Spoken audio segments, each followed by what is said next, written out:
Iran Israel যুক্তরাষ্ট্র পাল্টাপাল্টি হামলা চলছে। সোমবার ইসরায়েলের বৃহত্তম হাইফা তেল শোধনাগারে ক্ষেপণাস্ত্র হামলা চালায় ইরান। পাল্টা জবাবে তেহরানের বিভিন্ন স্থাপনায় বিমান হামলা চালিয়েছে যৌথ বাহিনী।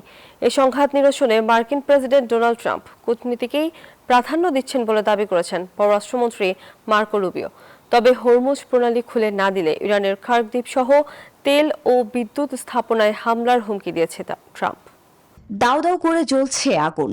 ইসরায়েলের বৃহত্তম হাইফা তেল শোধনাগার পুড়ছে ক্ষেপণাস্ত্র হামলায়। তেল আবিবের আকাশ প্রতিরক্ষা ব্যবস্থাকে ভেদ করে হামলা চালিয়েছে আইআরজিসির ক্ষেপণাস্ত্র।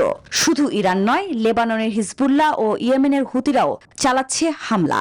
এদিকে কুয়েত বিমানবন্দরে নোঙর করা তেল ট্যাঙ্কারেও আঘাত এনেছে ইরানের ক্ষেপণাস্ত্র।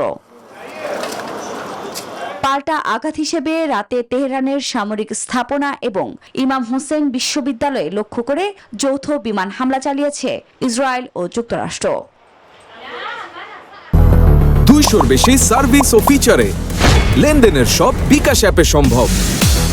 যুদ্ধের বর্তমান পরিস্থিতি সামাল দিতে মার্কিন প্রেসিডেন্ট ডোনাল্ড ট্রাম্প কূটনীতির ওপর জোর দিচ্ছেন এমন মন্তব্য করেছেন পররাষ্ট্রমন্ত্রী মার্কো রুবিও। আল জাজিরাকে দেয়া সাক্ষাৎকারে তিনি বলেন, যুদ্ধের পর হরমুজ প্রণালী যে কোনো উপায়ে খোলা হবে। তবে আশ্বাসের পাশাপাশি হুমকিও দিয়ে রেখেছেন ট্রাম্প। ইরানকে সতর্ক করে জানিয়েছেন, হরমুজ প্রণালী উন্মুক্ত না করলে খার্ক দ্বীপ সহ ইরানের তেল, বিদ্যুৎ ও গুরুত্বপূর্ণ সামরিক স্থাপনায় কঠোর হামলা চালানো হবে। যদিও এই রক্তক্ষয়ী সংঘাত কবে নাগাদ থামবে সে বিষয়ে সুনির্দিষ্ট কোনো সময়সীমা জানাননি ইসরায়েলের প্রধানমন্ত্রী বেনিয়ামিন নেতানিয়াহু। অন্যদিকে যুক্তরাষ্ট্রের সঙ্গে আলোচনার বিষয়টি বরাবরের মতোই অস্বীকার করেছে তেহরান। রাশিয়ায় নিযুক্ত ইরানি রাষ্ট্রদূত কাজেম জালারির অভিযোগ, ডোনাল্ড ট্রাম্প ও নেতানিয়াহু আলোচনার বদলে কিভাবে আরও হামলা বাড়ানো যায় সেই নীল নকশা তৈরি করছেন। আফরিন মৌ, নিউজ 24।